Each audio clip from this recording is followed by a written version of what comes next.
Hello friends, welcome to your channel MPRM। आशा करती हूँ कि आप सभी स्वस्थ होंगे, निरंतर अपने एग्ज़ाम की तैयारी कर रहे होंगे। हम पढ़ रहे थे UGC नेट परीक्षा के प्रीवियस ईयर के क्वेश्चंस, जिसमें आज हमारा टॉपिक है जून 2014 का पेपर तीसरा। तो चलिए स्टार्ट करते हैं। यदि फ्रेंड्स आप हमारे चैनल पर नए हैं और अभी तक चैनल सब्सक्राइब नहीं किया है तो प्लीज़, यदि आपको हमारा वीडियो थोड़ा सा भी यूज़फुल लगता है तो वीडियो को लाइक कीजिए, कमेंट कीजिए, चैनल को सब्सक्राइब कीजिए और अपने प्यारे प्यारे फ्रेंड्स के वीडियो को शेयर कीजिए। और यदि आप चाहते हैं कि मैं पहले कोई और बुक कंप्लीट कराऊं तो प्लीज़ आप मुझे कमेंट कर दीजिए उस बुक का नाम। मैं पूरी कोशिश करूंगी उस बुक को पहले कंप्लीट कराने के लिए। तो चलिए देखते हैं पहले सैंधव सभ्यता से महाजनपद काल तक के क्वेश्चंस।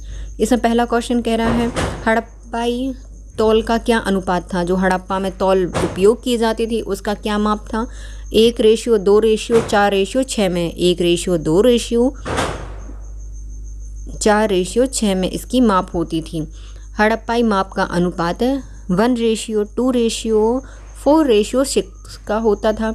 इसी के आधार पर इसका मापन किया जाता था। हड़प्पा के लोगों को फुट का भी ज्ञान था। सर्वेक्षण के लिए CP यंत्र का प्रयोग किया गया था, जो कि लोथल और मोहनजोदाड़ो दोनों जगह से मिला है। नेक्स्ट है, सुदास के विरुद्ध ऋग्वेद में उल्लेखित 10 राजाओं का युद्ध किसके नेतृत्व में लड़ा गया था। जो सुदास के विरुद्ध ऋग्वेद में जो युद्ध हुआ था 10 राजाओं का, उनका नेतृत्व किया था विश्वामित्र के द्वारा।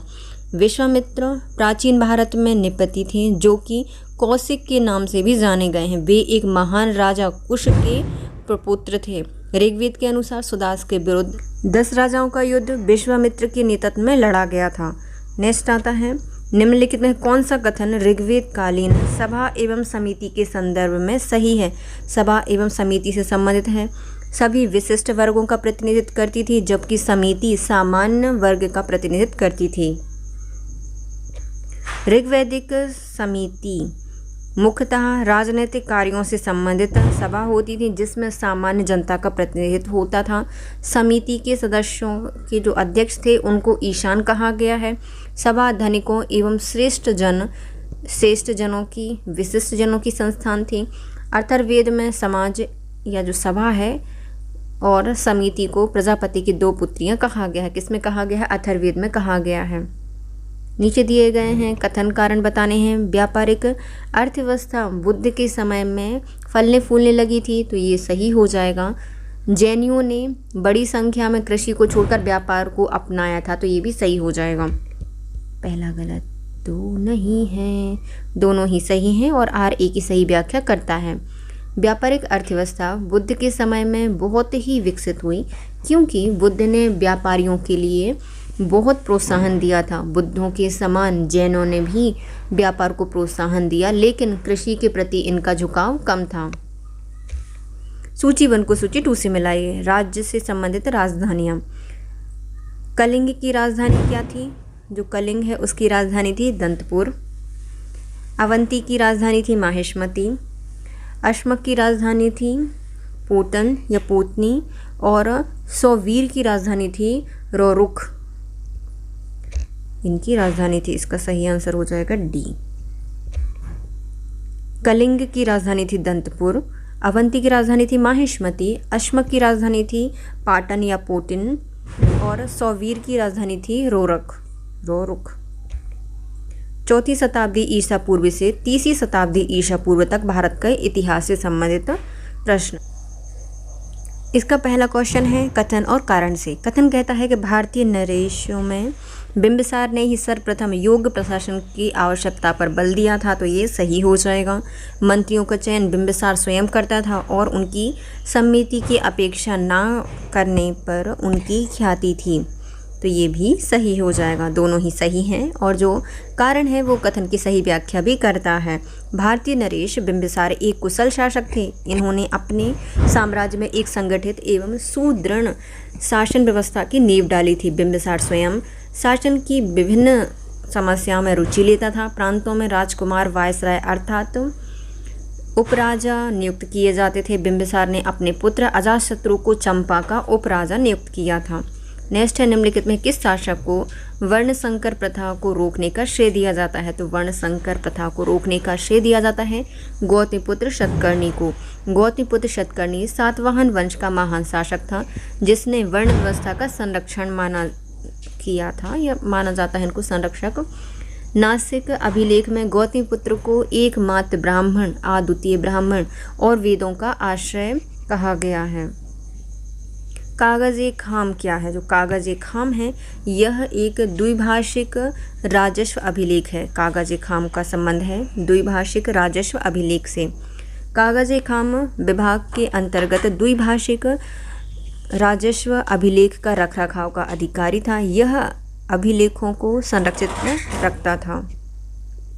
4वीं से 12वीं शताब्दी तक के प्रश्न। इसमें पहला क्वेश्चन है, अर्थशास्त्र के अनुसार शासकीय कर्मचारियों के अधिकतम एवं न्यूनतम अनुपात है वेतन का, वो कितना था? तो अधिकतम और न्यूनतम वेतन का अनुपात है 4800 अनुपात से 60 अनुपात। 4800 से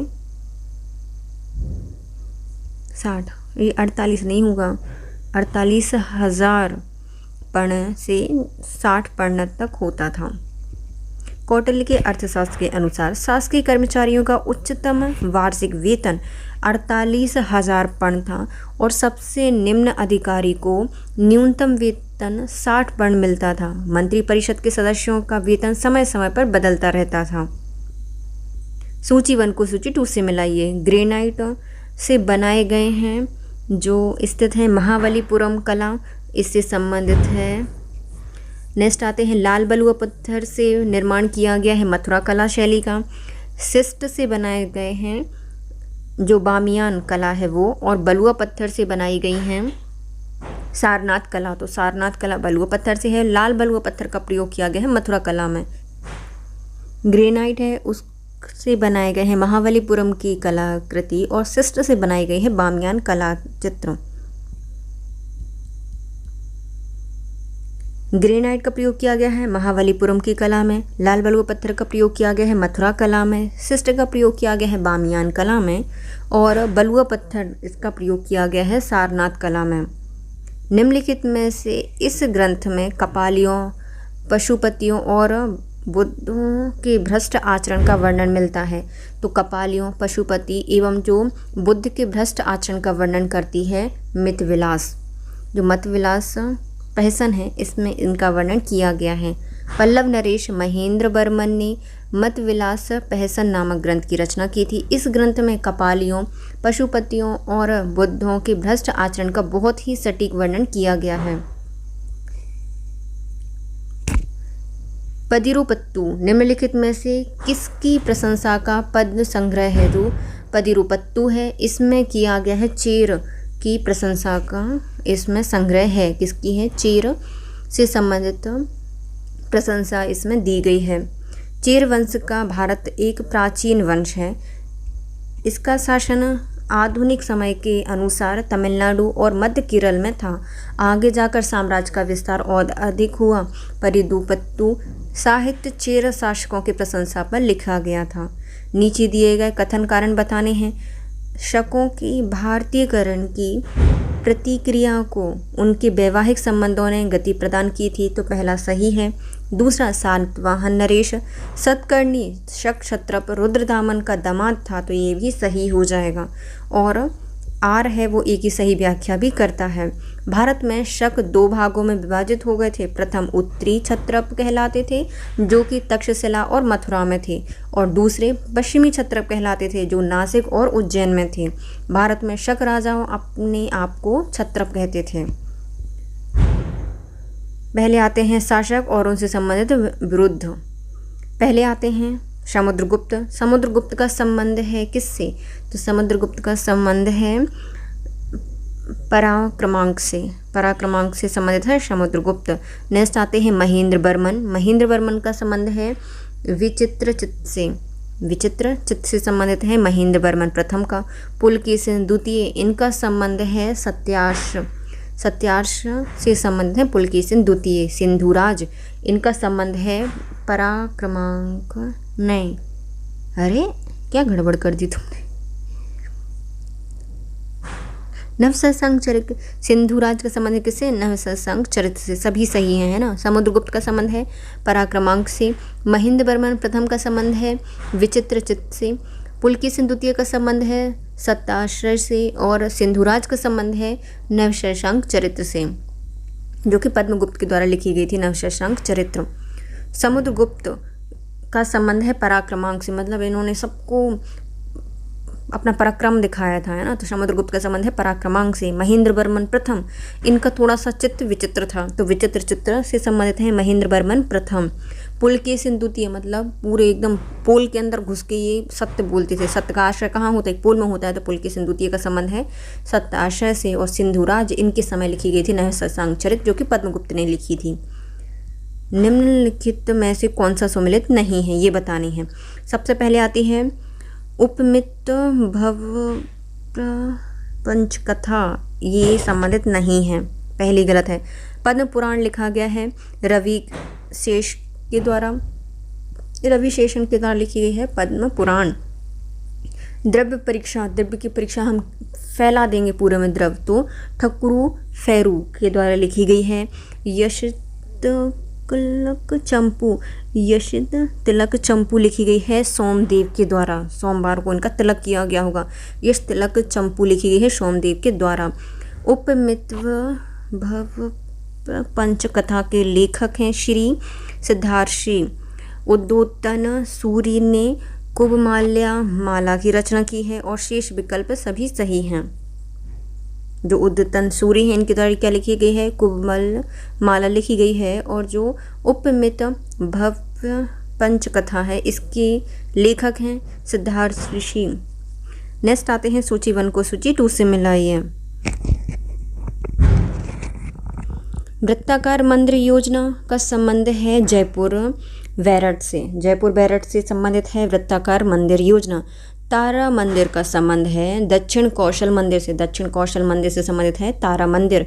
आयताकार मंदिर योजना, आयताकार मंदिर योजना है, इसका संबंध है सांची के मंदिर संख्या 17 से।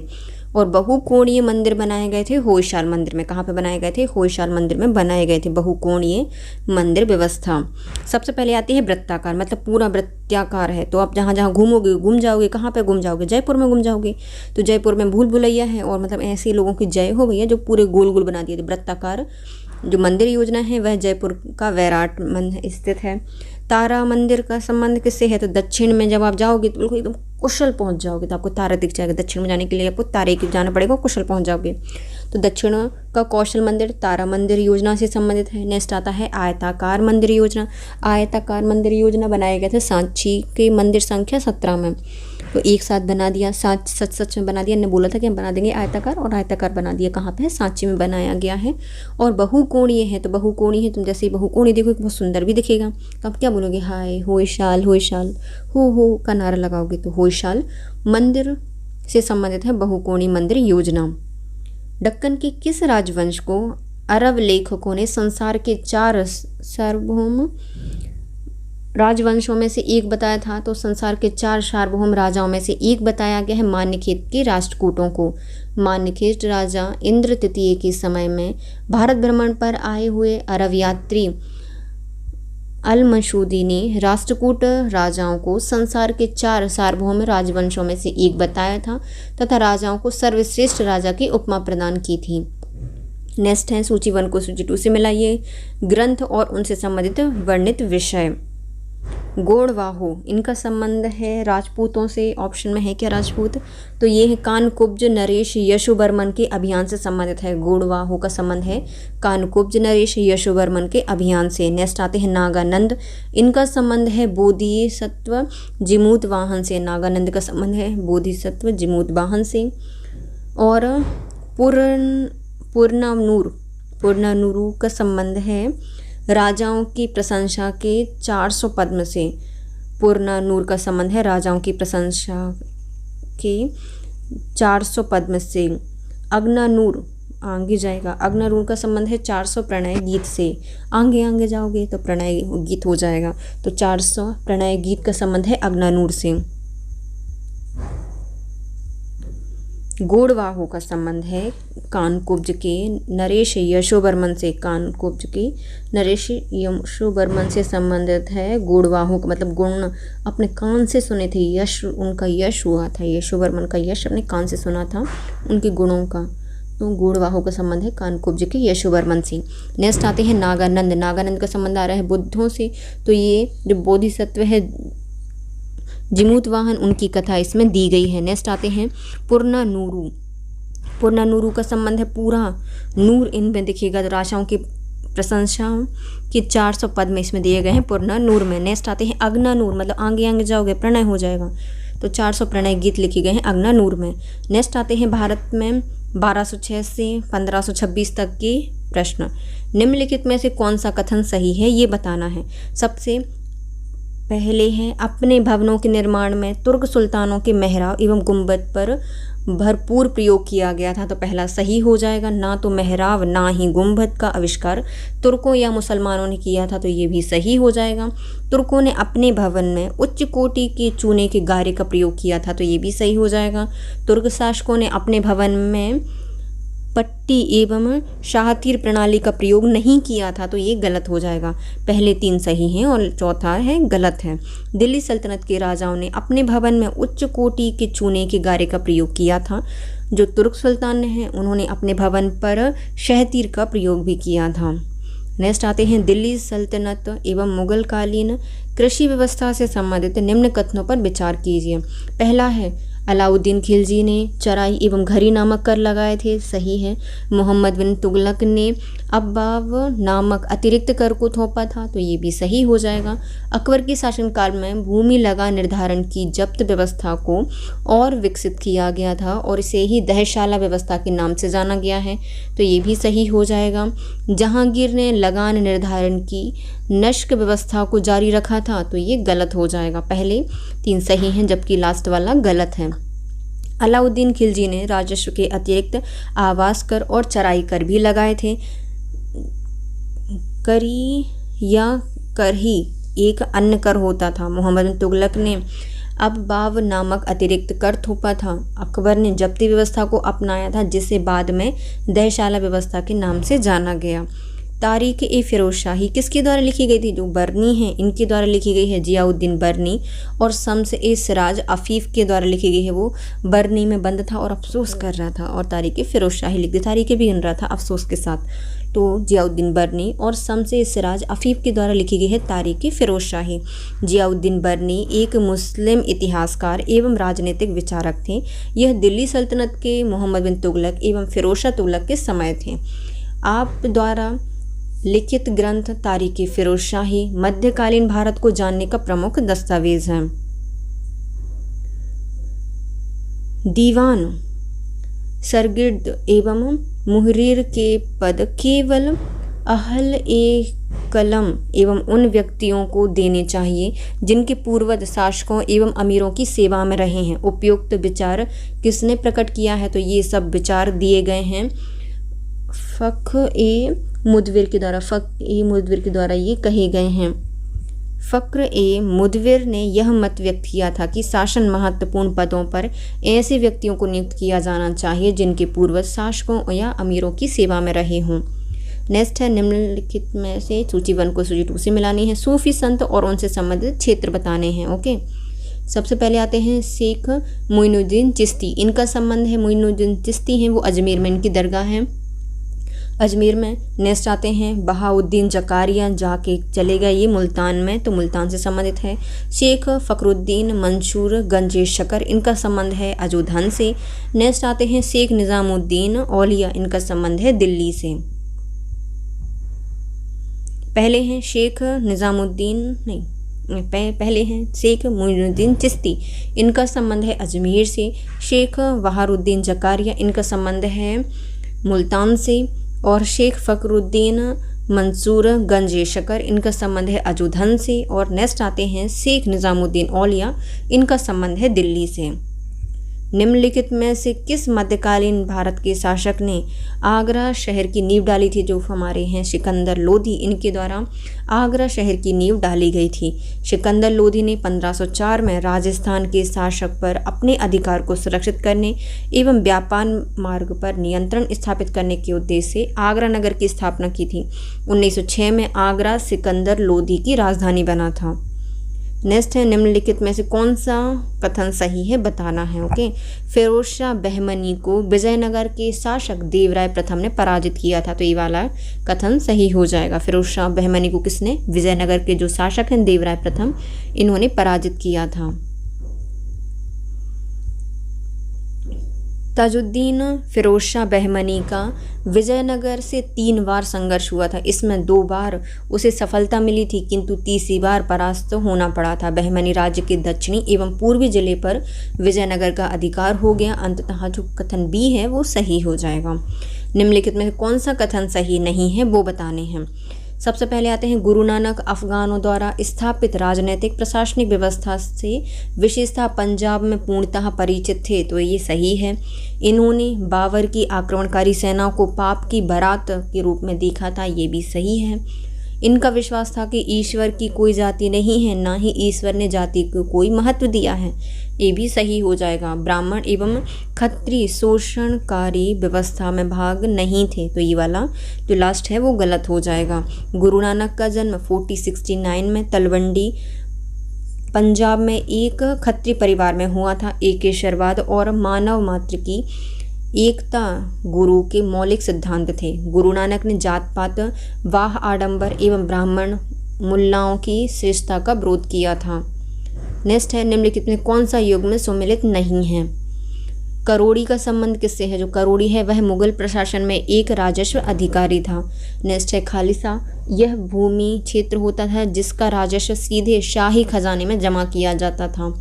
नेक्स्ट है, तरफदार, मतलब आपकी तरफ होगा। बहमनी सल्तनत के जो प्रांतीय सूबेदार हैं वो तरफदार कहलाते थे। पैवाकी, यह राजस्व का जागीरों में आवंटन होती थी, तो ये गलत हो जाएगा। मनसबदारी से संबंधित पैवाकी, उनके पैर बांधा देते थे पैवाकी में मनसबदारों के। करोड़ी, यह मुगल प्रशासन में एक राजस्व अधिकारी था। खालसा, वह भूमि जिसका राजस्व सीधे शाही खजाने में जमा किया जाता था। तरफदार, ये बहमनी सल्तनत में प्रांतीय सूबेदार होते थे। और पैवाकी, यह मनसबदारों के देने हेतु तो सुरक्षित जमीन होती थी। नेक्स्ट आते हैं, भारत में 1526 के बाद के प्रश्न। पहला कह रहा है, इसमें से कौन सा कथन सही नहीं है वो बताइए। शेरशाह ने लाहौर से मुल्तान तक एक नई सड़क का निर्माण करवाया था, तो पहला क्या हो जाएगा? गलत है, सही नहीं है, तो पहला तो सही है। दूसरा, इसने मिर्ज़ा हैदर दोगलत को कश्मीर से निष्कासित कर दिया था, तो ये गलत हो जाएगा। दूसरा, मारवाड़ विजय के उपरांत इसने गुजरात पर आक्रमण किया था, तो ये भी गलत हो जाएगा। इसने दाग और चेहरा प्रथा को प्रारंभ किया था, तो ये भी सही हो जाएंगे। पहला और चौथा सही है। शेरशाह ने अनेक लोक कल्याणकारी कार्य किए थे। इसके अंतर्गत इसने सर्वप्रथम सड़कों और सरायों का निर्माण कराया था। इसने 4 सड़कें बनवाई थी। पहली सड़क लाहौर से सोनगांव बंगाल तक जाती थी, इस जो कि सबसे लंबी थी तथा सड़के आज़म इसे कहा जाता था। शेरशाह ने कश्मीर के शासक मिर्ज़ा हैदर दोगलत को निष्कासित कर दिया था। शेरशाह ने 1544 में मारवाड़ विजय के बाद चित्तौड़ की विजय की थी, ना कि गुजरात की। इसने पहले से चली आ रही दाग एवं चेहरा प्रथा को यथावत बनाए रखा था। अकबर के बारे में निम्नलिखित कथनों पर विचार कीजिए। अकबर का पहला कथन है, इसने आईने अकबरी के अंतिम भाग में भारत की विचारधाराओं एवं रीति रिवाजों का विस्तृत वर्णन किया था, तो ये सही है। अकबर ने शेख फैजी को उपनिषदों का फारसी में अनुवाद करने का आदेश दिया था, तो ये गलत हो जाएगा। अकबर ने विवाह के पक्ष में अपनी वरीयता को पहली बार 1578 में शेख इब्राहिम सरहिंदी से वार्तालाप में अभिव्यक्त किया था, तो ये भी गलत है। दूसरा और तीसरा गलत हो जाएंगे। अकबर ने 1562 से 1563 में आदेश जारी किया कि विद्रोहियों और उद्दत गांव के विरुद्ध सैन्य अभियान में स्त्रियों एवं बच्चों को दास ना बनाया जाए। तो ये भी सही है, मतलब इन्होंने दास प्रथा को समाप्त किया था। पहला और चौथा सही है। अबुल फजल ने अकबर के संरक्षण में आईने अकबरी की रचना की थी। आईने अकबरी 3 भागों में विभक्त थी। इसके अंतिम भाग में भारत की विचारधाराओं एवं रीति रिवाजों का विस्तृत वर्णन किया गया था। उपनिषदों का फारसी में अनुवाद दारा शिकोह के द्वारा किया गया था। अकबर ने 1562 में दास प्रथा को समाप्त किया था। निम्नलिखित में से किस धार्मिक समुदाय ने 1557 में भारत में छापे खाने की शुरुआत की थी? छापे खाने की शुरुआत की गई थी, ये की गई है जेशुएट के द्वारा। किसने की है? जेशुएट के द्वारा। ध्यान तलब है कि छापे खाने की शुरुआत भारत में 1556 में गोवा में जेशुएट मिशनरियों द्वारा की गई थी। फादर गैस्पर केलेजा पुर्तगालियों से छापे खाने की मशीन भारत लाए थे। इसका प्रयोग मिशनरी कार्य को विस्तृत करने के लिए किया गया था। निम्नलिखित में कौन सा चित्रकार पशुओं का चित्रण करने में बेजोड़ था? तो इनका नाम है उस्ताद मंसूर। उस्ताद मंसूर 17वीं शताब्दी में मशहूर चित्रकार थे। यह जहांगीर के दरबार को सुशोभित करते थे। इन्होंने विभिन्न पशुओं की बेजोड़ चित्रण किए थे। सर्वप्रथम साइबेरियन सारस इन्होंने ही चित्रित किया था। नेक्स्ट आते हैं सूची 1 को सूची 2 से मिलाना है। नुक्शा-ए दिलखुशा लिखी गई है भीमसेन के द्वारा। पाशानामा लिखा गया है अब्दुल हामिद लाहौरी के द्वारा। शाहजहांनामा लिखा गया है इनायत खां के द्वारा। और जो आलमगीरनामा है इसको मोहम्मद काजिम के द्वारा लिखा गया है।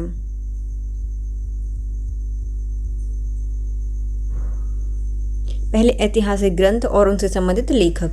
शाहजहांनामा इनायत खां के द्वारा लिखा गया है। नुक्शा-ए दिलखुशा ये लिखी गई भीमसेन के द्वारा। पाशानामा लिखा गया है अब्दुल हामिद लाहौरी के द्वारा। और जो आलमगीरनामा है इसको मोहम्मद काजिम के द्वारा लिखा गया है। निम्नलिखित में कौन सा कथन सही नहीं है बताइए।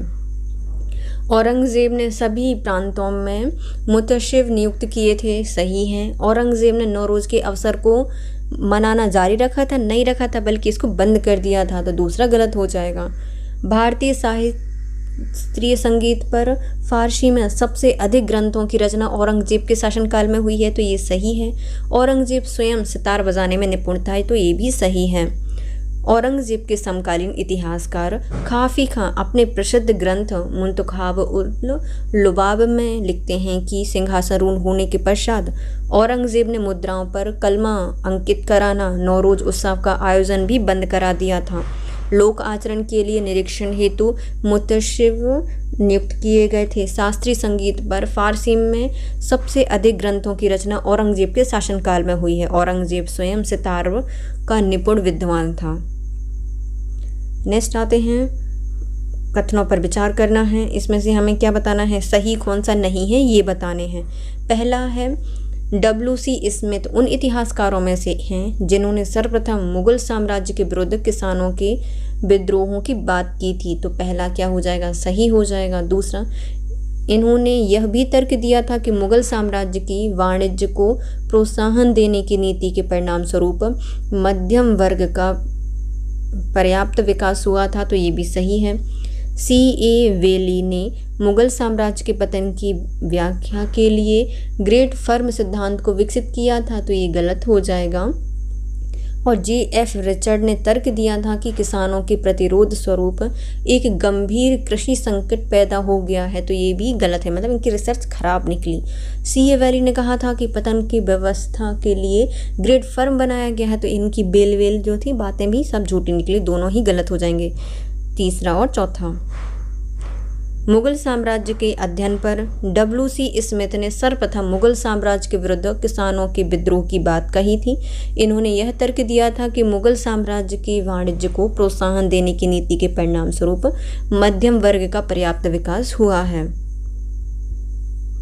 निम्नलिखित में से कौन सा कथन सही है बताइए। मुगलकालीन भारत में जमींदारी अधिकार वंशानुगत एवं बिकाऊ थे, तो पहला क्या हो जाएगा, सही है कि जो मुगलकालीन व्यवस्था थी इसमें जमींदारी अधिकार वंशानुगत और बिकाऊ थे, दोनों ही सही हो जाएंगे। मुगल काल में जमींदार वे भूमि स्वामी होते थे जिन्होंने कुछ ग्रामों से भू राजस्व वसूल करने का वंशानुगत अधिकार प्राप्त था। भू राजस्व की वसूली के लिए जमींदारों को राजस्व का एक हिस्सा कमीशन के रूप में प्राप्त होता था, जो कि राजस्व का 10 भाग से लेकर 25% तक हो सकता था। जमींदारों को मुगल काल में देशमुख, पाटिल या नायक आदि नामों से जाना जाता था। निम्नलिखित घटनाओं को उनकी कालानुक्रम में व्यवस्थित कीजिए। सबसे पहले आते हैं हमारे रामानंद द्वारा वैष्णव भक्ति का प्रचार किया गया। उसके बाद दक्कन में चिश्ती सूफ़ी सिलसिले की नींव रखी। दूसरा आ जाएंगे दक्कन में क्या हो गया, जो चिश्ती सूफ़ी सिलसिला है उसकी नींव रखी गई। तीसरा है इबादत खाने का बंद हो जाना। और फिर आते हैं आदि ग्रंथ साहब का संकलन करना लास्ट में। पहला सही हो जाएगा। रामानंद का जन्म इलाहाबाद में हुआ था। इन्होंने विष्णु के स्थान पर राम भक्ति प्रारंभ की। गुरु नानक के द्वारा 1530 में आदि ग्रंथ की रचना की गई। अकबर ने इबादत खाने का निरीक्षण 1575 में किया था। शेख बुरहानुद्दीन गरीब ने लाहौर के स्थान पर जो दौलताबाद है उसको अपना शिक्षा केंद्र बनाया था और दक्षिण में चिश्ती सिलसिले का प्रचार किया था। ये बुरहानुद्दीन वही हैं जिनके नाम पर मध्य प्रदेश में जो खानदेश है उसका नाम बुरहानपुर रखा गया था। इन्होंने लाहौर को नहीं बल्कि किसको, दौलताबाद को अपना शिक्षा का केंद्र बनाया था। नेक्स्ट है ब्रिटिश राज्य की स्थापना से संबंधित प्रश्न। कथन कहता है कि ईस्ट इंडिया कंपनी ने 7वीं शताब्दी के अंत तक अपनी पुर्तगाली एवं डच व्यापारिक प्रतिद्वंदियों को रास्ते से हटा दिया था, तो पहला गलत है। दूसरा, अंग्रेज व्यापारी उच्च कोटि की वस्तुओं को सस्ते दामों पर बेचते थे, तो ये भी गलत है। क्यों बेचेंगे भैया, उच्च कोटि की वस्तु है, सस्ते दामों पर क्यों बेचेंगे, फिर लाभ क्या होगा, तो दोनों ही गलत हैं। ईस्ट इंडिया कंपनी ने 7वीं शताब्दी के अंत तक अपने पुर्तगाली एवं डच व्यापारिक प्रतिद्वंदियों को रास्ते से लगभग हटा दिया था। कारण अंग्रेज व्यापारी उच्च कोटि की वस्तुओं को सस्ते दाम पर बेचते थे। दोनों ही कथन कारण गलत हैं। अब आता है इससे संबंधित तथ्य। यह स्वतः प्रमाणित तथ्य है कि व्यापारी पूंजी का लाभ और वृद्धि सस्ती दर पर माल खरीदने और महंगे दामों पर बेचने से होती है और एक अधिकारी खरीदार कम दाम में खरीद सकता है और अधिक दाम में बेच सकता है। ईस्ट इंडिया कंपनी आदि में यही प्रवृत्ति भारत में निर्यात के लिए खरीद के मामलों में 18वीं शताब्दी तक बनी रही। बड़ी बड़ी पुर्तगाली, अंग्रेज एवं फ्रांसीसी कंपनियों तो एक दूसरे के साथ प्रतिद्वंद्विता करती रहीं, जिसमें डच व्यापारी कंपनियों ने अपना व्यापार के साथ शुरू करके, लेकिन अंत समय में जब प्रतिद्वंदिता बढ़ गई तब यह कंपनी अपना व्यापार इंडोनेशिया जैसी आदि खाड़ी देशों के साथ शुरू कर दिया था। नेक्स्ट आते हैं अंग्रेजों द्वारा हस्तगत मुंबई पर पूर्वाधिकार किसका था, तो जब अंग्रेजों ने मुंबई पर अधिकार किया उससे पहले उस पर अधिकार था पुर्तगालियों का। 1661 में इंग्लैंड के राजा चार्ल्स द्वितीय का विवाह पुर्तगाल की राजकुमारी कैथरीन के साथ हुआ। इस अवसर पर पुर्तगालियों ने चार्ल्स द्वितीय को दहेज के रूप में मुंबई का द्वीप 10 पाउंड वार्षिक ब्याज पर, वार्षिक किराए पर ईस्ट इंडिया कंपनी को दे दिया। 1687 में सूरत की जगह मुंबई अंग्रेजों की मुख्य व्यापारिक बस्ती बन गई। नेक्स्ट आती है, यह किसका दावा है कि शिवाजी का राजस्व केवल मात्र वतन का प्रतिकृति था, तो ये कहा गया है आंद्रे विंक के द्वारा। आंद्रे विंक कहते हैं कि शिवाजी का जो स्वराज है केवल मात्र वतन की प्रतिकृति था, तो ये आंद्रे विंक कहते हैं। अंग्रेज इतिहासकार आंद्रे विंक ने दावा किया है कि शिवाजी का स्वराज केवल नाम मात्र वतन की प्रतिकृति था। अंत में स्मिथ ने यह भी जोड़ दिया था कि शिवाजी का राज्य डाकू राज था। नेक्स्ट आते हैं, सूची 1 को सूची 2 से नहीं मिलानी है बल्कि कथन कारण बताने हैं। तो कथन कहता है कि अंग्रेज़ों ने प्लासी की लड़ाई को किसी वास्तविक लड़ाई के बिना ही जीत लिया था। हाँ, इसमें गद्दारी की गई थी और वो जीत गए थे, तो पहला सही हो जाएगा। प्लासी की लड़ाई में अंग्रेज़ों को बंगाल, बिहार, उड़ीसा में राजनीतिक पैर रखने का अवसर मिला था, तो ये गलत हो जाएगा। कैसे मिल जाएगा, ये तो बक्सर के युद्ध में था। पहला, अंग्रेज़ों ने प्लासी की लड़ाई को किसी वास्तविक लड़ाई के बिना जीत लिया था। ये सही है, कारण प्लासी की लड़ाई में अंग्रेज़ों को बंगाल, बिहार, उड़ीसा के राजनीतिक पैर रखने का अवसर मिला था, तो ये गलत हो जाएगा। पहला सही है, दूसरा गलत है। प्लासी का युद्ध 23 जून 1757 को अंग्रेज सेनापति क्लाइव एवं बंगाल के नवाब सिराजुद्दौला के साथ लड़ा गया था। नवाब की सहायता के लिए कुछ फ्रांसीसी तोपची भी आए थे। 23 जून को युद्ध हुआ। प्रारंभ में क्लाइव संशय में था, लेकिन शीघ्र ही स्पष्ट हो गया कि मीर जाफर और राय दुर्बल अपनी सेना के साथ षड्यंत्र के अनुसार निष्क्रिय थे। इस युद्ध में नवाब भाग गया और उसकी हत्या कर दी गई। यह युद्ध केवल नाम मात्र का हुआ था। इसमें अंग्रेजों ने बिना किसी युद्ध के ही युद्ध को जीत लिया था। बंगाल सहित 24 फरगना की जमींदारी क्लाइव को प्राप्त हुई थी। बंगाल, बिहार, उड़ीसा में कंपनी को कर मुक्त व्यापार करने का अधिकार पुनः प्राप्त हुआ था। कंपनी को आर्थिक लाभ भी प्राप्त हुए थे, लेकिन वास्तव में बंगाल की लूट प्रारंभ हो गई थी। नेक्स्ट है, कंपनी काल के दौरान निरुद्योगीकरण का मुख्य कारण क्या था। जो निरुद्योगीकरण है उसकी मुख्य कारण थे भारतीय बाजार इंग्लैंड में मशीन निर्मित कम मूल्यों की वस्तुओं से आटा पड़ा था। भारतीय व्यापार इंग्लिश या जो इंग्लैंड में मशीन निर्मित कम मूल्य की वस्तुओं से आटा पड़ा था। तो हाँ, मतलब बड़ा पड़ा था।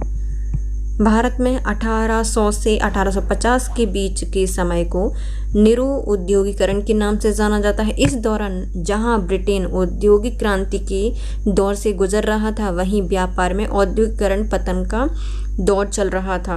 भारतीय हस्तशिल्प का ह्रास हुआ था। ईस्ट इंडिया कंपनी के भारत के साथ व्यापारिक एकाधिकार को समाप्त करने वाला अधिनियम कौन सा था। तो भारत में व्यापारिक कंपनियों के एकाधिकार को समाप्त करने वाला अधिकार है 1813 का चार्टर्ड अधिनियम।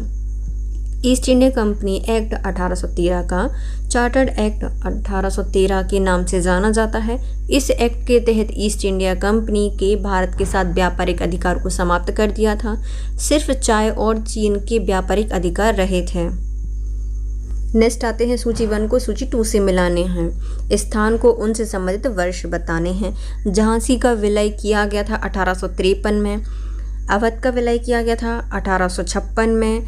संबलपुर का विलय किया गया था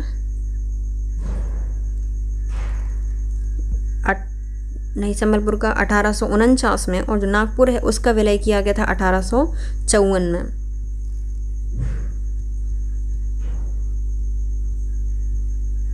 झांसी का विलय किया गया है 1853 में।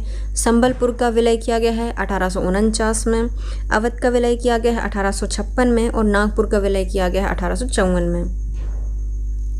नेक्स्ट है, कथन कारण बताने हैं। कथन कहता है कि लॉर्ड रिपन ने एल्बर्ट बिल पारित कर दिया था। तो लॉर्ड रिपन के समय पर एल्बर्ट बिल पारित हुआ था, तो ये सही है। कारण इसने देसी प्रेस को अंग्रेजी प्रेस की बराबरी पर ला दिया था, तो ये गलत है। जो एल्बर्ट बिल है वह न्यायालय से संबंधित था, ना कि प्रेस से संबंधित था, तो ये वाला गलत हो जाएगा।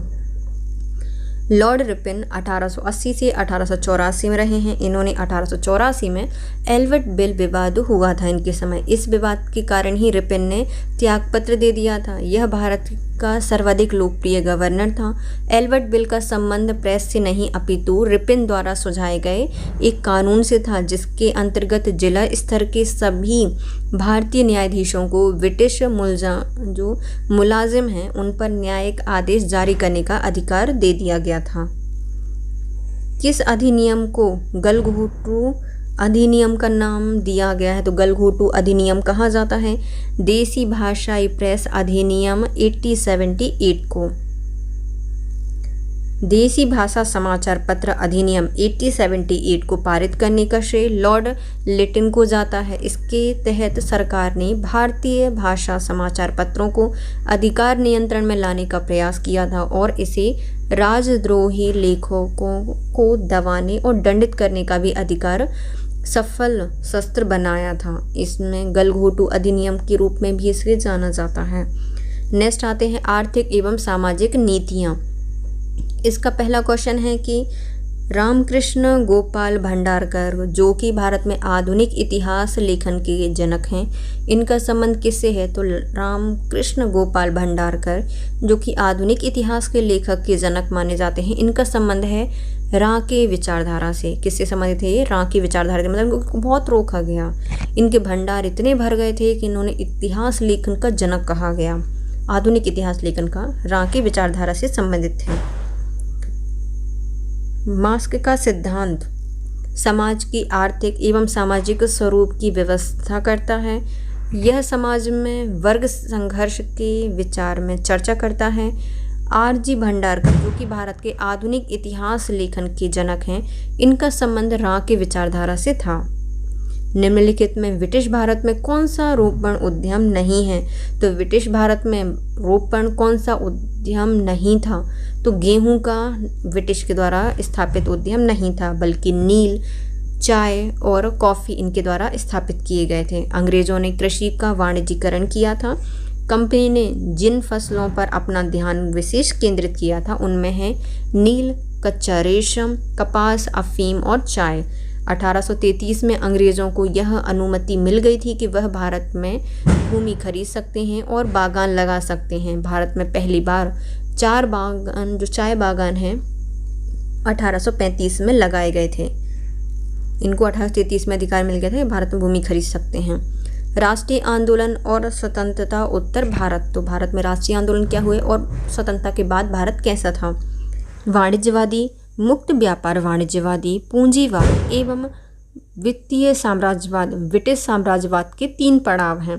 इस सिद्धांत का सर्वप्रथम प्रतिपादन किसने किया था? तो ये कार्ल मार्क्स ने किया था। किसने कहा था? कार्ल मार्क्स ने किया था। अर्थशास्त्र के क्षेत्र में मार्क्स का कार्य श्रम विभाजन से संबंधित है। इन्होंने अपने संपूर्ण जीवन में बहुत सी पुस्तकों की रचना की है। दास कैपिटल इनकी एक प्रमुख कृति थी। कार्ल मार्क्स एक जर्मन दार्शनिक, अर्थशास्त्री एवं समाजशास्त्री इतिहासकार थे और जो क्रांतिकारी समाजवादी से भी संबंधित हैं। एशियाटिक सोसाइटी ऑफ बंगाल की स्थापना किसकी अभिवृद्धि के लिए की गई थी? जो एशियाटिक सोसाइटी ऑफ बंगाल है, इसकी स्थापना भारतीय भाषाओं एवं शास्त्रों के अध्ययन के लिए की गई थी। एशियाटिक सोसाइटी ऑफ बंगाल की स्थापना विलियम जोन्स के द्वारा 1784 में की गई थी। इसका मुख्य उद्देश्य भारतीय भाषाओं और शास्त्रों का अध्ययन करना था। एशियाटिक सोसाइटी ऑफ बंगाल इसी के लिए गठित की गई थी। एशियाटिक रिसर्चेस नामक पत्रिका में भारत के अतीत शिक्षा को प्रकाश में लाने का वास्तविक प्रयास किया गया था। निम्नलिखित में से कौन सा विद्रोह गडकरी विद्रोह के नाम से लोकप्रिय हुआ था? गडकरी विद्रोह के नाम से जाना जाता था। जो किलों के पुश्तैनी सेवक, जिन्होंने अपनी सेवाएं भंग किए जाने की धमकी दी जाने रही थी, तो उनके द्वारा गडकरी विद्रोह चलाया गया था। किलों की सेवा करते थे, यह गढ़ की सेवा करते थे। गडकरी विद्रोह 1844 से महाराष्ट्र में हुआ था। गडकरी लोग महाराष्ट्र किलों में कार्य करने वाले अनुवांशिक सैनिक थे। जब इनकी छटनी कर दी गई तो इन्होंने विद्रोह कर दिया। इन्होंने ही समनगढ़ और भूदरगढ़ के दुर्ग जीते थे। यह विद्रोह को अंग्रेजों द्वारा दबाया गया था। अलीगढ़ विश्वविद्यालय की प्रकृति की विशेषताओं को स्पष्ट करने के लिए निम्नलिखित में कौन सा कथन सही है? जो अलीगढ़ विश्वविद्यालय की प्राकृतिक विशेषताओं को स्पष्ट करते हैं उनका नाम है ब्रिटिश समर्थक। कौन करते हैं? ब्रिटिश समर्थक करते हैं। और जो कांग्रेसी विरोधी होते हैं वो अलीगढ़ विश्वविद्यालय की प्रकृति की विशेषताओं को स्पष्ट करने के लिए जाने जाते हैं। अंग्रेजी शिक्षा एवं ब्रिटिश सरकार के साथ सहयोग के पक्ष में सबसे असरदार आंदोलन का प्रभाव सैयद अहमद ने अलीगढ़ आंदोलन के रूप में शुरू किया था। इन्होंने अपने जीवन के 2 प्रमुख उद्देश्य बनाए थे। प्रथम, अंग्रेजी सरकार और मुसलमानों के संबंधों को ठीक करना और दूसरा, मुसलमानों में आधुनिक शिक्षा का प्रचार करना। सैयद अहमद खान ने कांग्रेस की स्थापना का विरोध किया था। इसके विरुद्ध में ही 1888 में यूनाइटेड इंडिया पैट्रियाटिक की स्थापना की थी। भारत के अनेक व्यक्तियों में से 3 व्यक्तियों ने 1870 से 1905 के दौरान भारत में ब्रिटिश राज्य का ज्वलंत आर्थिक विश्लेषण किया है। तो इसमें सबसे पहले आते हैं दादा भाई नौरोजी, महादेव गोविंद रनाडे और आरसी दत्त। इन तीनों का योगदान रहा है आर्थिक विश्लेषण में। सर्वप्रथम दादा भाई नौरोजी ने 2 मई 1867 को लंदन में हुई ईस्ट इंडिया एसोसिएशन की बैठक में पढ़े गए अपने लेख इंग्लैंड डिबेट टू इंडिया में इस मान्यता को प्रस्तुत किया था कि ब्रिटेन भारत में अपने शासन की कीमत के रूप में इस देश की संप्रदा को छीन रहा है। महादेव गोविंद रनाडे भारत के औद्योगिकरण में पहले उद्घोषक थे जिन्होंने देश में उद्योगों की स्थापना के लिए लोगों का आह्वान किया था। निम्नलिखित में से कौन सा युग्म सही रूप में सुमिलित है? तो सही रूप में सुमिलित है नाम शूद्र आंदोलन। इसका संबंध है बंगाल से। नाम शूद्र आंदोलन का संबंध किससे है? बंगाल से संबंधित है। तो 4th सही है। न्याय आंदोलन का संबंध है तमिलनाडु से, मतलब न्याय सबको मिलना चाहिए, तो तमिलनाडु से संबंधित है न्याय आंदोलन। कायस्थ आंदोलन, इसका संबंध है बिहार से, मतलब कायस्थों की आ गई बहार, तो कायस्थ आंदोलन का संबंध है बिहार से। नेक्स्ट आता है लिंगायत आंदोलन, ये संबंधित है केरल से। तो हम जब शिवलिंग वगैरह की पूजा करते हैं तो उसको केला चढ़ाते हैं, तो लिंगायत आंदोलन का संबंध है केरल से। नाम शूद्र आंदोलन का संबंध है बंगाल से। नाम शूद्र मतलब ये जो जितने भी फकीर आंदोलन हैं और नील आंदोलन है, ये सब बंगाल से हुए हैं। तो जो नाम शूद्र आंदोलन है वो भी कहाँ से हुआ है? बंगाल से हुआ है। 20 नवंबर 1916 को उनकी संयुक्त घोषणा, जो कि भारत में गैर ब्राह्मणों के घोषणा पत्र के नाम से जानी जाती है, द्वारा सरकारी नौकरियों में गैर ब्राह्मणों के लिए आरक्षण की मांग की गई। यह दक्षिण भारत में आरक्षण के लिए उठने वाली पहली सामूहिक मांग थी। निम्नलिखित में से सही उत्तर का चयन कीजिए। ये किसके द्वारा की गई थी? डॉक्टर एम नायकर एवं धेगा राजा चेट्टी के द्वारा। एम नायकर और धेगा राजा चेट्टी के द्वारा की गई थी। 20 नवंबर 1916 को डॉक्टर एम नायकर और धेगा राजा चेट्टी ने घोषणा की कि जो बाद में गैर ब्राह्मणों के घोषणा पत्र के नाम से जाना जाता है, उसके द्वारा सरकारी नौकरियों में गैर ब्राह्मणों के लिए आरक्षण की मांग उठाई। यह दक्षिण भारत में आरक्षण के लिए उठाई जाने वाली पहली सामूहिक मांग थी। निम्नलिखित में से भारत की पहली आधुनिक ट्रेड यूनियन कौन सी थी? तो भारत की पहली आधुनिक ट्रेड यूनियन का संबंध है मद्रास श्रमिक संघ, 1918 में बनाया गया था। मद्रास श्रमिक संघ 1918 में बनाया गया। नियमित सदस्यता एवं शुल्क के साथ पहला व्यवस्थित श्रमिक संघ मद्रास श्रमिक संघ था। इसकी स्थापना बीपी वाडिया के द्वारा 1918 में मद्रास में की गई थी। यह कपड़ा उद्योग से संबंधित है। यह भारत का पहला वास्तविक ट्रेड यूनियन माना जाता है। नीचे दी गई सूची वंश को सूची 2 से मिलाइए। उनकी संगठन और उनसे संबंधित स्थान बताइए। रहमुन्नाई मजदयान सभा का संबंध किससे है? तो ये संबंधित है मुंबई से। नेक्स्ट आते हैं दारुल उलूम, इसका संबंध है देवबंद से। नदवा उल उलेमा का संबंध है लखनऊ से। और मोहम्मदन एजुकेशन कॉन्फ्रेंस का संबंध है अलीगढ़ से।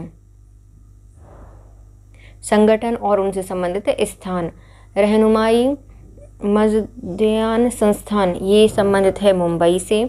दारुल उलूम का संबंध है देवबंद से। नदवा उल उलेमा लखनऊ से संबंधित है। और मोहम्मद एजुकेशनल कॉन्फ्रेंस ये लखनऊ नहीं अलीगढ़ से संबंधित है। लखनऊ से थी नदवा उल उलेमा। नई नई चीज़ें लाख लाख में मिलती हैं।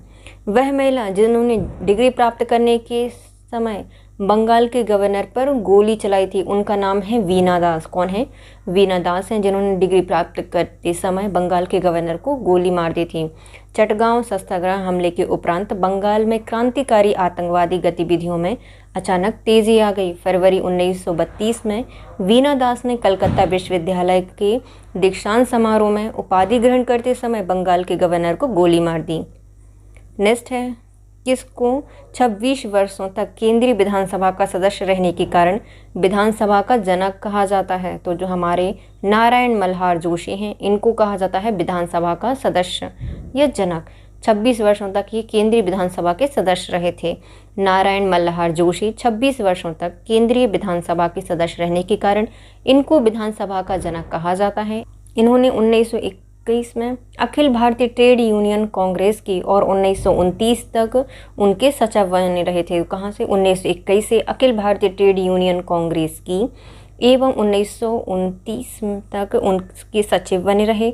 इनको भारत में ट्रेड यूनियन आंदोलन का जन्मदाता भी कहा जाता है। किनको? नारायण मल्हार जोशी को भारत में ट्रेड यूनियन आंदोलन का जन्मदाता कहा जाता है। ट्रेड यूनियन कांग्रेस में साम्यवादियों का प्रभुत्व होने पर इन्होंने कांग्रेस को छोड़ दिया और ट्रेड यूनियन परिसंघ को बनाया। 1921 के बाद 26 वर्षों तक यह केंद्रीय विधानसभा दिल्ली के निर्वाचित सदस्य रहे। इन्होंने सभा का जनक कहा या विधानसभा का जनक भी कहा जाता है। श्रम कल्याण संबंधित कई कानूनों की रचना नारायण मल्हार जोशी के द्वारा की गई है। NM जोशी। तिलक के साथ केसरी एवं मराठा के अन्य संपादक कौन थे? तो तिलक के साथ केसरी और मराठा का संपादन किया है GG अगरकर के द्वारा। GG अगरकर ने किया है।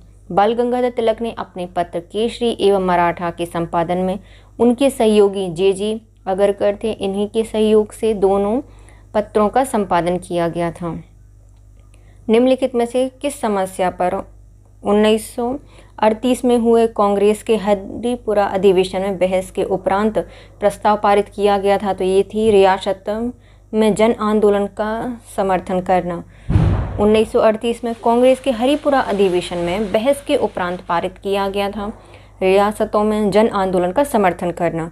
हरिपुरा गुजरात में 1938 में राष्ट्रीय कांग्रेस के अधिवेशन में इसकी अध्यक्षता सुभाष चंद्र बोस ने की थी। इस अधिवेशन में राष्ट्रीय नियोजित समिति का गठन किया गया। यह भारतीय रजवाड़ों को भी सम्मिलित किया गया था। इसमें निम्नलिखित में से उस इतिहासकार का नाम बताइए जिसके प्रति अरविंद घोष ने कहा था कि उसकी बहिष्कार आंदोलन के लिए प्रजा के मन को बनाया है। तो इन्होंने बहिष्कार आंदोलन के लिए प्रजा के मन को बनाया है, ये कहा गया था रोमेश चंद्र दत्त के द्वारा। उन इतिहासकार जिनके प्रति अरविंद घोष ने कहा था कि उसके बहिष्कार आंदोलन के लिए प्रजा के मन को मनाया है, रोमेश चंद्र दत्त के द्वारा के लिए कहा गया है। अरविंद घोष रोमेश चंद्र दत्त के बारे में कहते हैं कि इन्होंने बहिष्कार आंदोलन के लिए प्रजा के मन को मनाया था। निम्नलिखित में से दक्षिणी भारत की ज्वालामुखी फायर वॉर्ड के नाम से प्रसिद्ध थी, तो ये हो जाएंगे एस सत्यमूर्ति।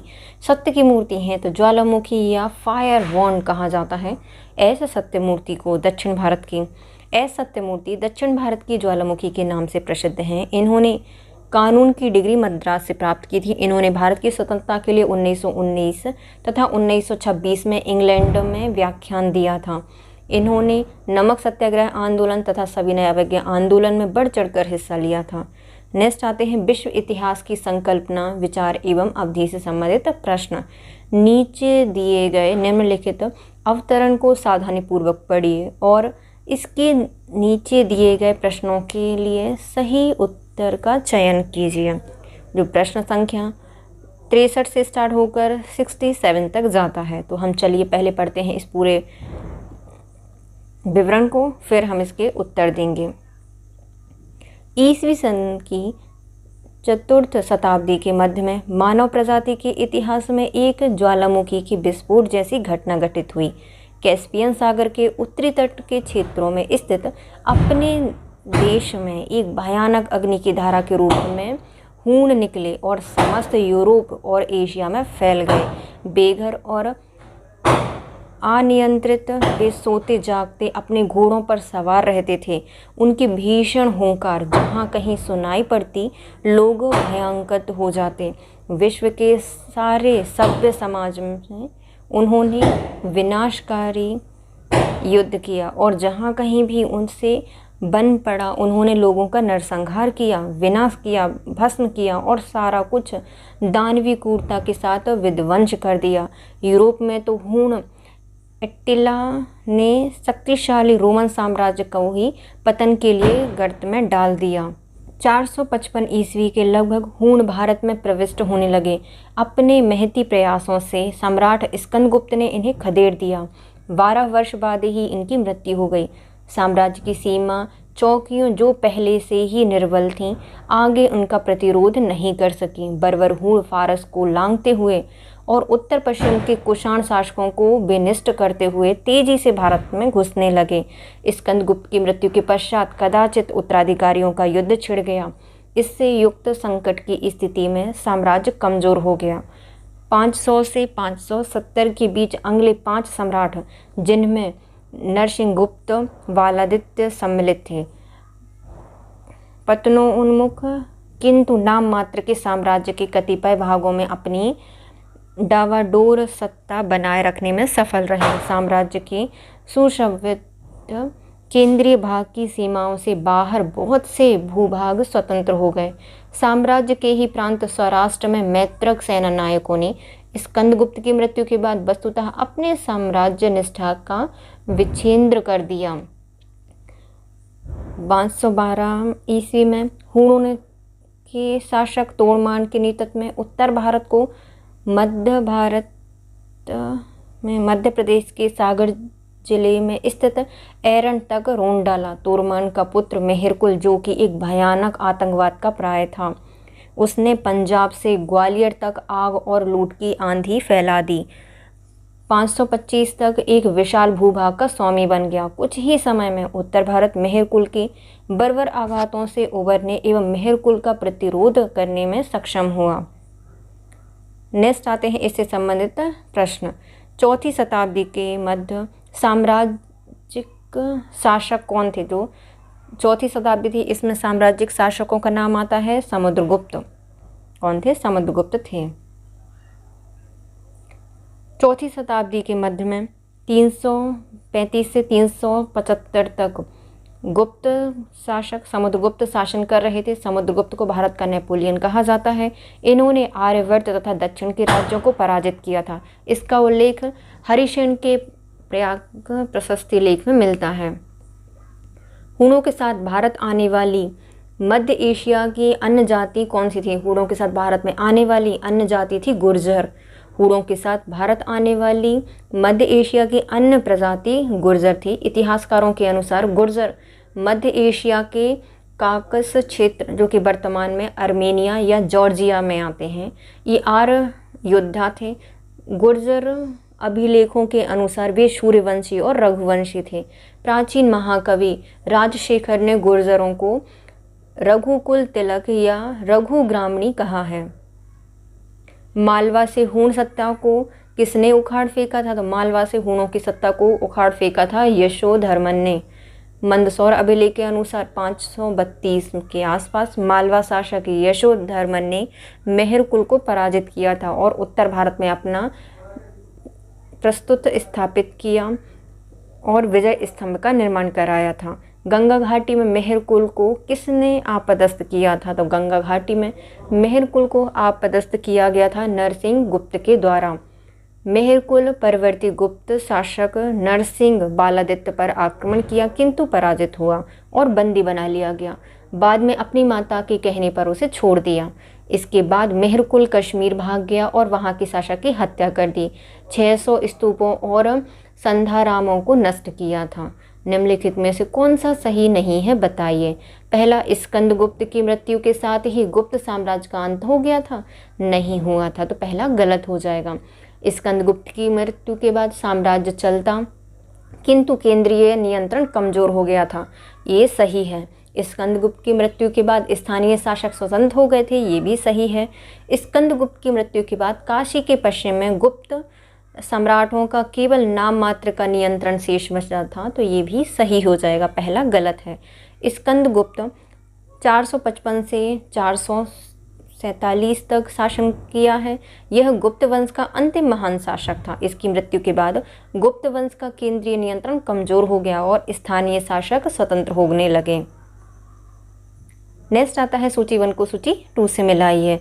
सोन संस्कृति का संबंध किससे है? जो सोन संस्कृति है, हमारे यहाँ की जो मध्य प्रदेश में सोन नदी पाई जाती है, वो बहुत निम्न में पाई जाती है, तो निम्न पुरापाषाण संस्कृति से संबंधित है सोन संस्कृति। नेक्स्ट आती है निवासा, मतलब कि क्या होगी? थोड़ी सी बीच में वास है, अच्छा वास नहीं है, तो मध्य में वास है इनका, निवास करते हैं ये मध्य में, तो मध्य पुरापाषाण से संबंधित है निवासा संस्कृति। नेक्स्ट आता है बागोर संस्कृति, इसका संबंध है उच्च, मतलब पूरी डोर, मतलब बागौर है, कोई गौर वौर नहीं करता इन पर, क्योंकि उच्च पुरापाषाण से संबंधित है। बागौर संस्कृति का संबंध है उच्च पुरापाषाण संस्कृति से। नेक्स्ट आता है कोल्डी हवा, हवा चलती है नई नई, तो नव पाषाण संस्कृति से संबंधित है कोल्डी हवा संस्कृति, और इसका आंसर सही होगा डी। सोन संस्कृति, ये निम्न पुरापाषाण से है, क्योंकि मध्य प्रदेश की जो सोन घाटी है वो निम्न में पाई जाती है, तो निम्न पुरापाषाण से संबंधित है सोन घाटी। नेक्स्ट आते हैं निवासा, वास करते हैं लोग मध्य में, तो मध्य पुरापाषाण से संबंधित है निवासा संस्कृति। नेक्स्ट आता है बागौर संस्कृति, ये उच्च पुरापाषाण से संबंधित है और उच्च है, और उच्च वाले लोग किसी पर गौर नहीं करते। नेक्स्ट आता है कोल्डी हवा संस्कृति, यह नव पाषाण संस्कृति से संबंधित है। कोल्डी हवा संस्कृति का संबंध किससे है? नव पुरापाषाण, नहीं, नव पाषाण संस्कृति से। नई नई हवा, कोल्डी हवा नव पाषाण संस्कृति से संबंधित है। निम्नलिखित दार्शनिकों में से किसने सामाजिक संविदा सिद्धांतों में योगदान दिया है? तो सामाजिक संविदा सिद्धांतों में योगदान दिया गया है टी हब्स, जे लोकेरे और जे रूसो के द्वारा। तो सामाजिक संप्रदा है, सब लोगों की होगी, और इसमें ज़्यादातर रूखे लोगों की होगी, तो लोके और रूसो के द्वारा इसमें योगदान दिया गया है। टीवी हब्स, हैरान हैं, घर में भी, हाउस में भी लॉक लगा के रखते हैं ये लोग, तो टी हब्स, जे लॉक और जे रूसो जैसे दार्शनिक विद्वानों ने सामाजिक संप्रदा या संविदा जैसे सिद्धांतों को बहुत ही ज़्यादा प्रचारित किया है। निम्नलिखित में से किससे आधुनिकोत्तरवाद के सिद्धांत का प्रतिपादक कहा जाता है? तो आधुनिकोत्तरवाद के सिद्धांत का प्रतिपादन किया है मार्टिन हेडगर के द्वारा। हेडगर, तो ये आधुनिक उत्तरोत्तरवाद दिया है ने हेडगल ने, किसने दिया है? हेडगल के द्वारा आधुनिक उत्तरवाद सिद्धांत का प्रतिपादन किया गया है मार्टिन हेडगर के द्वारा। निम्नलिखित कथनों में से कौन सा प्रबुद्धता के अर्थों को परिभाषित करने में लागू नहीं होता? तो प्रबुद्धता के अर्थ को परिभाषित करने में लागू नहीं किया जाता है। इसका भाव है कि यह ऐसी विजय को अंधकार पर प्रकाश की शक्ति से प्राप्त होता है, तो ये प्रबुद्धता के अर्थ को परिभाषित करता है। इसका क्षेत्र ज्ञान की परिसीमा में नहीं आता, जो कभी गिरजाघरों के क्षेत्र में पड़ता था, तो ये सही है, तो ये लागू नहीं किया जाता है। यह तर्क युग के समकक्ष जानी जाती है, सही है। यह मानव की स्व आरोपित लघुता से स्वतंत्र होता है, तो ये भी सही है। तो इसके पहला, तीसरा और चौथा सही है, जबकि दूसरा है कि यह क्षेत्र का ज्ञान परिसीमा में नहीं आता, जो कभी गिरजाघरों के क्षेत्र में पड़ता था, तो ये प्रबुद्धता के अर्थों को परिभाषित करने में लागू नहीं होता। निम्नलिखित में से एनलज स्कूल ऑफ हिस्ट्रियोग्राफी की अपूर्ण रचना है, तो ये किसकी अपूर्ण रचना है? द हिस्टोरियंस क्राफ्ट की। तो एनलज स्कूल ऑफ हिस्ट्रियोग्राफी जो अपूर्ण रचना है या हिस्टोरियन क्राफ्ट की है। The historian craft annuls school of historiography का एक अपूर्ण रचना है। द हिस्टोरियन क्राफ्ट इतिहास का शिल्प मार्क बलोच की पुस्तक है। इसमें सामंती समाज एवं ग्रामीण इतिहास पर उनके कार्यों का प्रकाशन किया गया है। इतिहास लेखन के अनाल स्कूल को 20वीं शताब्दी के इतिहास लेखन से संबंधित महत्वपूर्ण घटनाओं में से एक माना जाता है। 1929 में मार्क ब्लॉक और लूशिया फेव ने अन्नाल दिस्तुआर इकोनॉमिक आ सोशल annals of economic and social history नामक पत्रिका की स्थापना के साथ इस धारा का विधिवत शुरुआत की थी। इस विषय वस्तु के विस्तार तथा पद्धति में अभिनव प्रयोगों के अर्थ में देखें तो फ्रांस में एक स्कूल की बड़ी प्रमुख भूमिका रही है। इसने कई दशकों तक अनेक देशों में इतिहास लेखन को प्रभावित किया था और दुनिया भर में उनके अनुयायी पैदा हुए थे। इतिहास में अनुसंधान। निम्नलिखित में से किस ताम्रकालीन स्थल के तांबे के प्रयोग का साक्ष्य प्राप्त किया गया है किंतु प्रस्तर उपकरण प्राप्त नहीं हुए हैं? तो ये है आहार संस्कृति में। तो यहाँ पर ताम्रकालीन स्थल के तांबे के प्रयोग के साक्ष्य तो प्राप्त होते हैं, लेकिन कोई भी प्रस्तर उपकरण प्राप्त नहीं हुआ है आहार संस्कृति से। आहार संस्कृति का प्राचीन नाम ताम्रवती अर्थात तांबे वाली जगह है, क्योंकि यहाँ पत्थर की जगह ज़्यादातर तांबे के औजार मिले हैं। यहाँ से काले और लाल मृदभांड भी मिले हैं। इन्हें सफ़ेद रेजिक चित्रों से सजाया गया था। व्यय न की बचत करना अमीर वर्ग की जीवन शैली की प्रमुख विशेषता थी। यह कथन किसका है? तो व्यय न की बचत करना अमीर वर्ग की जीवन शैली थी, ये कहा गया था मोरलैंड के द्वारा। किसने कहा था? मोरलैंड ने कहा था। मूर लाओ व्यर्थ न की बचत करना। इतिहासकार मोरलैंड के अनुसार अमीर वर्ग के लोगों के जीवन स्तर पर अनेक टिप्पणी करते हैं। यह लिखते हैं कि व्यर्थ न की बचत अमीर वर्ग की जीवन शैली की प्रमुख विशेषता है। निम्नलिखित में से किस विद्वान का तर्क है कि पूर्व औपनिवेशिक भारतीय अर्थव्यवस्था पूंजीवाद की ओर बढ़ रही थी? तो ये कहा गया है A.I. चिचरफ के द्वारा। किसने कहा है? चर्चा रही है। तो पूर्व औपनिवेशिक भारतीय अर्थव्यवस्था पूंजीवाद की ओर बढ़ रही है, A.I. चिचरफ के द्वारा कहा गया है। A.I. चिचरफ विद्वानों का तर्क है कि पूर्व औपनिवेशिक भारतीय अर्थव्यवस्था पूंजीवाद की ओर बढ़ रही है। इसका परिणाम यह हुआ कि भारतीय पूंजीवाद ने, जो अन्यथा कमज़ोर है, प्रगति की ओर अपना कदम बढ़ाया। केवल यही ही नहीं, बल्कि यह भी कहा जा सकता है कि इसी काल में भारतीय पूंजीवाद की मजबूत बुनियादें रखी गईं, परंतु यह अपनी दूसरी बुनियादी कमियों के कारण इस स्थिति का पूर्ण लाभ नहीं उठा सके, जो ब्रिटिश पूंजीवाद के साथ उनके औपनिवेशिक एकीकरण के कारण उत्पन्न हुई थी। अर्थात देश में मशीनीकरण करने वाले उद्योग नहीं थे, और यही युद्ध जिसके विकास के अवसर प्रदान किए, उसी की वजह से मिली कि जो मशीनें थीं, दूसरी वस्तुओं का आयात बंद हो गया।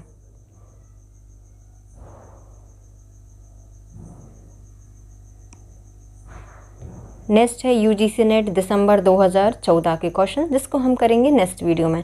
तो bye guys, if you like my video please share, subscribe and comment. Thank you so much guys, have a nice day.